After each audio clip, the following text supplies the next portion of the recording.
과연 고통과 두려움이 우리에게 다가올 때 우리는 어떻게 할 것인가? 우리 교회는 어떻게 될 것인가? 끔찍한 고난이 우리에게 다가올 때 우리의 신앙은 어떻게 될 것인가? 핍박과 불이익이 올 때 우리 교회는 어떻게 될 것인가? 우리 각자의 신앙은 어떻게 될 것인가 하는 질문이었습니다. 뿔뿔이 흩어질 수도 있겠고요. 또 견고한 믿음을 지킬 수도 있을 것입니다. 오히려 그것을 통하여 더 연단하고 정금 같은 믿음이 될 수도 있고, 아니면 흔적 없이 그 믿음이 사라질 수도 있습니다. 어린 시절에 우리가 부른 찬양 중에 알곡과 가라지라는 그런 찬양이 있죠. 알곡과 가라지라는 표현은 이단들이 많이 사용합니다만 성경에 있는 표현입니다. 성경은 알곡과 가라지를 구분하기 위해서 하나님은 키를 들고 계신 분이시다. 그래서 자기의 마당을 깨끗게 하려고 손에 키를 들고 계시다. 키질을 하면 어떻게 될까요? 알곡은 점점 가까이 오고 가라지는, 쭉정이는 점점 바람에 밀려 밖으로 나가게 됩니다. 알곡은 모아 곡관에 들이고 쭉정이는 모아 불에 태우게 됩니다. 어떤 작은 불평의 소리에도 신앙을 포기하고 교회를 떠나는 이들도 있습니다. 그러나 작은 어려움과 바람이 불 때 오히려 그럴수록 무릎 꿇고 오히려 교회를 위해 기도하는 이들이 있습니다. 세상의 세찬 비난의 소리에 에이 하고 교회를 실망한 마음을 가지고 등을 돌리는 이들이 있는가 하면 더 안타까워서 교회를 위해 기도하고 또 섬기는 이들도 있습니다. 오늘 말씀 11절에 이렇게 말씀하고 있죠. 귀 있는 자는 성령이 교회들에게 하시는 말씀을 들을지어다. 이기는 자는 둘째 사망의 해를 받지 아니하리라. 바람이 불면, 환란이 오면 나의 모습을 정확하게 보여준다는 글이 있습니다. 바람이 불면 쭉정이처럼 나라가 떠나버리는 신앙이 있는가 하면 그럴수록 더 가까이 주님 품 안으로 나아가는 신앙이 있습니다. 그 모진 고문 속에서도 신앙을 지키며 순교하는 이가 있는가 하면 끝내 배교하는 일도 있습니다. 우리가 쉽게 판단할 수 없지만 우리의 삶에, 우리의 교회에 환난과 시험이 올 때 우리는 어떤 모습을 가져야 하는가에 대해서 말씀을 통해서, 오늘 말씀을 통해서 준비하는 마음을 갖기를 바랍니다. 서머나 교회는 칭찬을 들은 교회입니다. 그것은 환난과 시험 속에서도 그들의 믿음을 지켰고 주를 향한 충성을 잃지 않았다는 것입니다. 여러분, 서머나 교회는 어떤 교회였을까요? 첫 번째로 한번 따라 하시겠습니다. 환난을 당하였지만 영적인 부요함을 지킨 교회였습니다. 9절에 보니까 내가 내 환난과 내 궁핍을 안다. 환난과 궁핍을 당하고 환난과 고통을 경험한 교회였습니다. 좋지 않은 것은 다 갖고 있습니다. 우리가 원하지 않는 교회, 우리가 원하지 않는 신앙의 모습을 다 갖고 있습니다. 그것은 환난이 있고 고통이 있고 궁핍이 있는 것입니다. 누가 환난이 있는 교회를 좋아하겠습니까? 누가 환난이 있는 신앙을 원하겠습니까? 누가 고통 있는 신앙을 좋다고 하겠습니까? 교회 다니면 힘들다. 당장에 그만두고 싶은 마음이 들겠죠. 핍박이 있다. 그러면 금방 그 믿음을, 신앙을 던져버리고 싶은 마음이 간절하겠죠. 그것으로 인해서 궁핍이 다가왔다. 우리의 마음속에 말할 수 없는 원망과 불평이 가득하겠죠.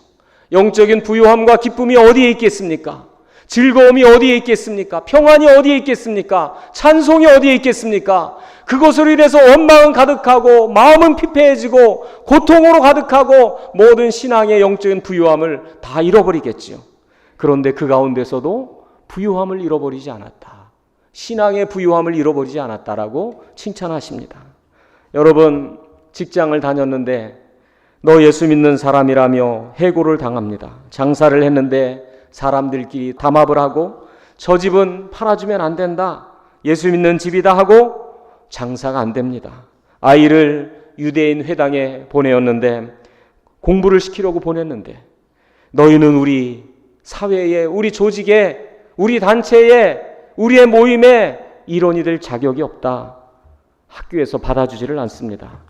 아이가 울면서 나는 왜 공부도 못하냐고, 엄마 아빠 때문에 나는 친구들에게 따돌림 당한다고, 공부도 하지 못한다고 울면서 보채기까지 합니다. 도대체 내가 왜 교회를 다니면서까지 이런 아픔을 겪는가 하고 원망하고 내팽개쳐 칠 수도 있습니다. 신앙 때문에 압박을 당한다는 것입니다. 압박을 당하고 불이익을 당하고 심성이 훼손되고 불평만 쌓이고 믿음도 잃어버릴 수 있습니다. 아니, 어떻게 그 믿음을 지킬 수는 있지만 그 심성은 이미 다 파괴되어서 그의 마음속에 찬송도 사라지고 은혜도 다 사라지고 오히려 믿지 못한 그 심성을 지닌 채 걸어갈 수도 있습니다. 그런데 그 가운데서도 서머나 교회를 향해 주님은 내가 부유한 자다, 실상은 내가 부유한 자라는 칭찬을 하십니다. 그것은 무엇일까요? 그 모진 어려움과 핍박과 궁핍 속에서도 하나님과의 화목한 관계, 영적인 신앙의 관계, 믿음을 지켰다는 것입니다. 그리고 그것이 그들에게 영적인 부요함이 되어서 보이지 않는 재산처럼 그들의 삶에 핍박이 있고 가난했지만 평강이 있고 하나님과의 관계에서 오는 화목으로 오는 평안이 있고 하나님께서 나를 보고 계시고 상 주실 것이라는 소망이 있었고 그리고 그들의 마음속에 알 수 없는 기쁨의 샘이 솟아나는 은혜를 갖고 걸어갔다는 것입니다. 여러분, 우리가 고난을 당할 수 있지만 더 중요한 것은 영적인 부요함을 지키는 것입니다. 우리가 피폐해지지 않고 심령의 평안과 기쁨을 갖고 영적인 부요함을 지닌 자로 걸어가는 것이 중요한 것입니다. 하나님과의 어려움 속에서도 하나님과의 화목한 관계를 지켜가는 성도 여러분의 삶이 되시기를 주님의 이름으로 축복합니다. 때로는 성경에 보면 핍박을 당하고 돌에 맞으면서도 그들의 공통점이 한결같이 자신에게 돌을 던지는 사람을 향하여 분노하지 아니하고 그리고 억울하다고 울부짖지 아니하고 눈을 들어 하나님 보좌를 바라보고 주여 저들의 죄를 저들에게 돌리지 마옵소서, 그들을 위해 기도하고 용서하는 것을 보며 어떻게 그럴 수 있을까? 어떻게 저런 모습을 닮아갈 수 있을까? 그 은혜가 우리에게 있어야 될 줄로 믿습니다. 사랑하는 성도 여러분, 하나님의 자녀로 살아가는데 어려움이 있을 수 있습니다. 주의를 지켜야 하기에 물질적인 손해를 감수할 수도 있습니다. 적은 물질을 쪼개 하나님께 드림으로 인간적인 생각으로 더 어려움을 느낄 수도 있습니다. 살아가는데 이전과는 다르게 오히려 사람들을 만나는데 제약을 느끼고 불편함을 느낄 수 있습니다. 또 사명의 짐 때문에 근심 아닌 근심의 짐을 지고 기도해야 하는 경우도 있습니다. 그런 가운데서도 하나님과의 화목을 선택하고 믿음을 지키며 살아갈 때 보이지 않는 영적인 소유를 주시고 영적인 부요함 속에서 살아가게 하심을 믿으시기 바랍니다. 사람은요, 재산이 보이는 재산이 있고 보이지 않는 재산이 있습니다. 눈에 보이는 재산만이 우리를 부유하게 하는 것이 아니라 정말 우리를 부유케 하는 것은 보이지 않는 재산입니다. 그것은 그가 기쁨을 소유했는가, 화목을 소유했는가, 그의 마음속에 은혜를 소유했는가, 그 재산이 정말 그 소유가 정말 그 사람을 부유하게 하는 것입니다. 여러분에게 주신 하나님께서 주신 복이 있습니다. 주신 복을 생각하고 감사하며 주의 이름으로 감사하며 걸어가기를 주님의 이름으로 축원합니다. 항상 좋은 여건 속에서만 영적 부요함이 주어지는 것은 아닙니다. 이렇게 어려움 속에서도 이렇게 고통 속에서도 서머나 교회 교인들은 영적인 부요함을 지켰듯이 우리가 어려운 환경이라고 하는 그 가운데서도 우리에게 은혜의 기회가 있고 우리를 부요케 하는 기회가 되고 우리를 정말 복 주시는 기회가 됨을 믿으시기를 주의 이름으로 축원합니다. 따라하시겠습니다. 참된 부요는 하나님 안에서 얻는 것입니다.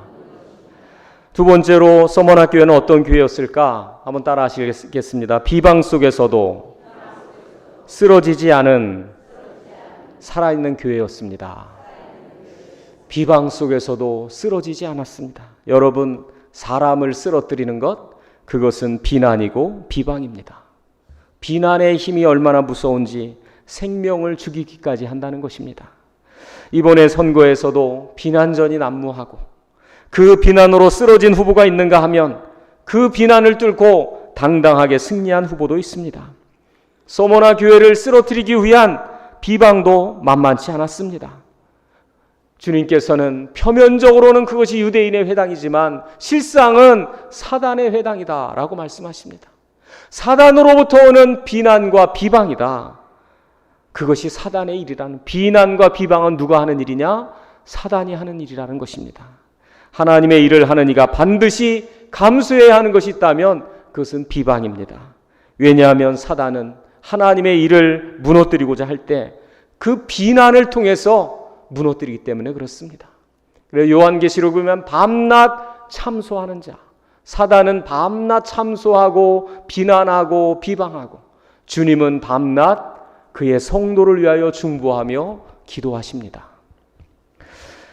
비방을 통해서 쓰러지는 성도가 있고 쓰러지는 교회가 있는가 하면 그 가운데서도 살아남는 성도가 있고 꿋꿋이 일어서는 교회가 있다는 것입니다. 어떤 비난 속에서도 믿음으로 선포하고 일어서는 삶이 되시기를 주님의 이름으로 축원합니다.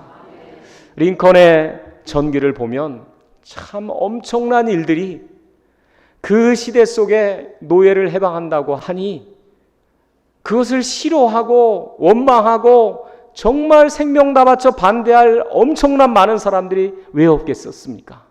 엄청난 비난이, 살아서 수많은 비난 가운데 있었던 것을 보게 됩니다. 온갖 비난과 위험들, 그런데 그 모든 것을 이기고 결국은 하나님의 뜻이 세워지게 됩니다. 때로는 정치하는 정치인들을 보면 참 대단하다는 생각을 합니다. 온갖 비난의 현장에 서게 되는 것이고, 어떤 리더의 자리에 선다는 것은 모든 비난을 감수해야 한다는 것을 의미하는 것입니다. 좋은 소리만 듣기를 원하는 것은 욕심입니다. 비난은 때로 사단의 도구가 됨을 우리가 알아야 합니다. 갈라디아서 5장 15절에 보면 만일 서로 물고 먹으면 피차 멸망할까 조심하라 라고 말씀하죠. 서로가 무너지고 멸망하는 것입니다. 서머나 교회가 이 비난과 비방 가운데 있었습니다. 그런데 그들을 격려하기 위해 나타난 주님의 모습을 뭐라고 얘기하냐면 처음이요 마지막이신 분으로 묘사합니다. 처음이요 마지막이다. 이 말이 무슨 말이냐면요, 모든 것은 다 끝이 있다 하는 의미로 다가옵니다. 여러분, 모든 바람도 그칠 때가 있고 모든 아픔도 고난도 비난도 그쳐질 때가 있습니다. 결국은 다 사라지게 되어 있습니다. 하나님의 일들만이 남게 됨을 믿으시기를 바랍니다. 결국 사라질 비난과 비방에 편승하는 삶이 아니라 영원히 남게 될 하나님의 일을 이루는데 참여하는 삶이 되시기를 주님의 이름으로 축원합니다. 그것이 우리의 선택이 되어야 합니다. 비난당할 수 있습니다. 그러나 그 가운데서도 쓰러지지 않는 믿음이 되시고 일어서는 믿음이 되시기를 바랍니다. 예수의 이름으로 나는 일어서리라. 주가 주신 능력으로 나는 일어서리라. 할렐루야. 예수님을 또 뭐라고 소개하고 있냐면 예수님을 죽었다가 다시 살아나신 이로 묘사하고 있습니다. 서머나 교회에 나타나신 주님의 모습, 에베소 교회에 나타나신 모습이 다르죠. 처음이요 나중이신, 또 죽었다가 다시 살아나신 이가 이르시되, 그것은 승리의 주님을, 부활의 주님을 묘사하는 겁니다. 결국 이 모든 공격이 있을지라도 이겨낼 수 있다, 믿음으로 승리할 수 있다, 다시 설 수 있다, 하나님의 자녀가 믿음으로 걸어가면 그 가운데 승리할 수 있다 하는 것을 알려주고 계시하고 있는 것입니다. 악인은 넘어지면 아주 엎드러지지만 의인은 7번 넘어져도 다시 일어설 것이다. 주 안에서 여러분 넘어져도 다시 일어나시고 또 다시 일어나시고 승리하시기를 주의 이름으로 축복합니다. 세 번째, 서머나 교회는 어떤 교회였을까요? 한번 따라 하시겠습니다. 고난의 시험 가운데서도 죽도록 충성한 교회였습니다. 여러분, 충성은 아름다운 열매이고 믿음의 열매이고 성령의 열매이고 그런데 충성은 어디까지 하는 것인가? 죽도록 생명을 다하기까지 하는 것입니다. 충성한다는 것, 여러분 충성할 대상이 있다는 것, 참된 주인을 섬기고 있다는 것, 충성은 아름다운 믿음의 열매입니다. 참된 믿음은 충성하게 되어 있습니다. 엊그제가 현충일이었죠.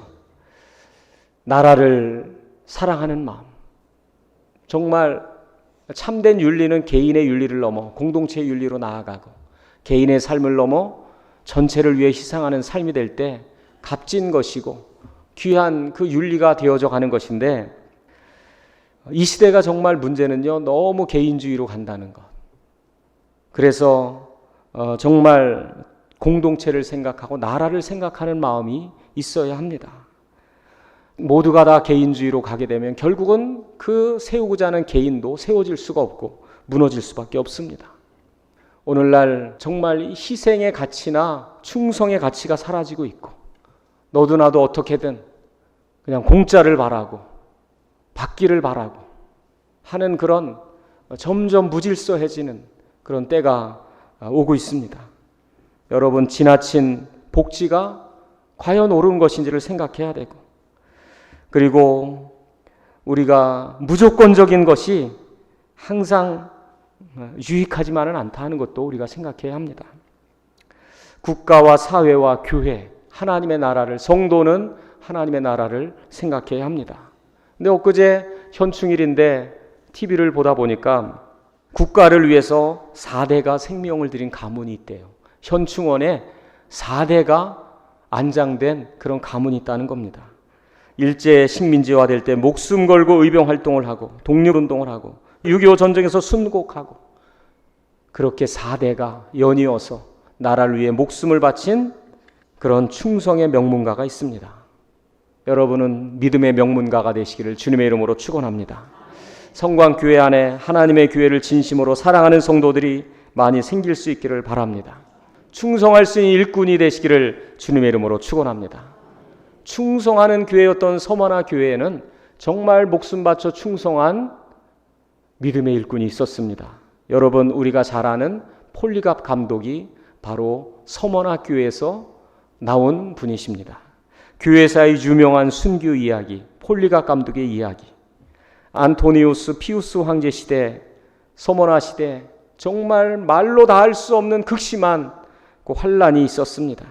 참혹한 박해, 굶주린 사자들이 먹잇감을 기다리고 있던 원형 경기장에서 많은 신자들의 팔다리와 창자와 오장육부가 여기저기 쓰레기처럼 아무렇게나 널려 있었고, 대지는 축축하게 피에 젖은 채 피비린내를 풍기고 있었습니다. 그때 폴리갑이 체포되었는데 너무나도 의연하게 병사들에게 당당한 모습으로 식탁을 베풀어주고, 그리고 조용히 하나님 앞에 기도하고 체포됩니다. 총독이 폴리갑에게 그의 인품에 너무나도 안타까웠고 그의 인품을 너무 걱정하는 나머지 이제 고령이지 않습니까? 그리스도를 부인하고 저 모진 고문을 받지 마시고 생명을 구할 수 있기를 바랍니다.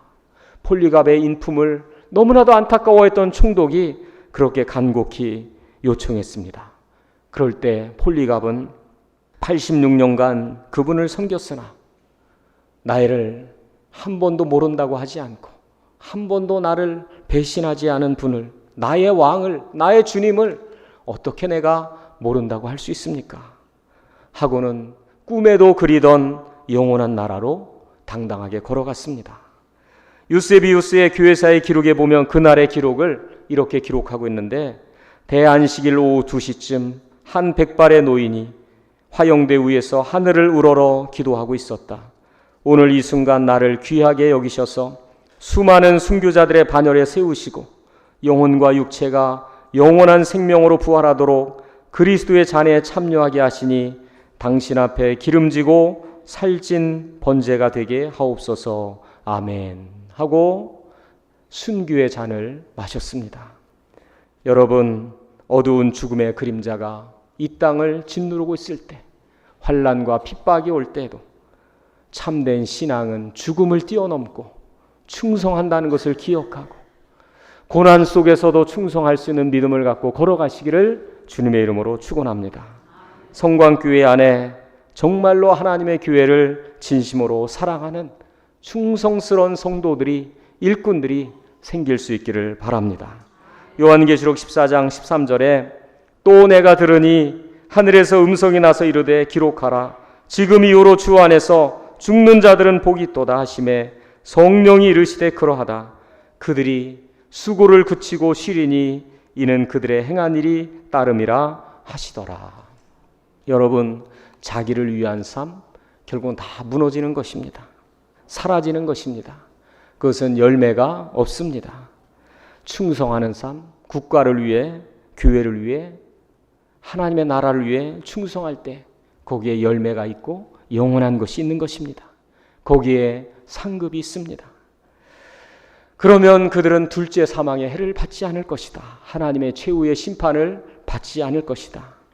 여러분, 나는 어떤 사람인가? 나는 하나님의 교회에, 이 나라에, 또 많은 사람들에게 또 유익한 존재요, 그런 삶을 살아가고 있는가? 사명의 삶을 살아가고 있는가? 나의 신앙은 주님께서 보실 때 무엇이라고 말씀하실 것인가? 오늘 서머나 교회를 통해 우리에게 주시는 교훈은 신앙의 길을 걸어갈 때 어려움이 있을 수 있고 핍박이 있을 수 있고 고난이 있을 수 있지만 그 가운데서도 너의 영적인 부요함을 잃어버리지 말고 충성을 잃어버리지 말고 걸어가라 하는 말씀입니다. 하나님의 말씀이 여러분의 마음속에 교훈이 되시기를 주의 이름으로 축원합니다. 오늘 서머나 교회를 통해서 주신 이 세 가지의 교훈처럼 여러분, 우리가 승리해야 합니다. 비방 속에서도 쓰러지지 않고 환난 속에서도 하나님과의 화목의 관계를 지키고 시험 속에서도 충성할 수 있는 그 길 따라 걸어가게 하여 주옵소서. 마지막 남은 잔을 하나님 앞에 드리고 생명을 다해 바칠 수 있는 믿음 되게 하옵소서. 성령이 주시는 음성을 따라 결단하는 또 깨어나는 은혜가 있기를 바랍니다. 영적인 승리를 이루는 성도들, 교회가 되시기를 주님의 이름으로 축원합니다.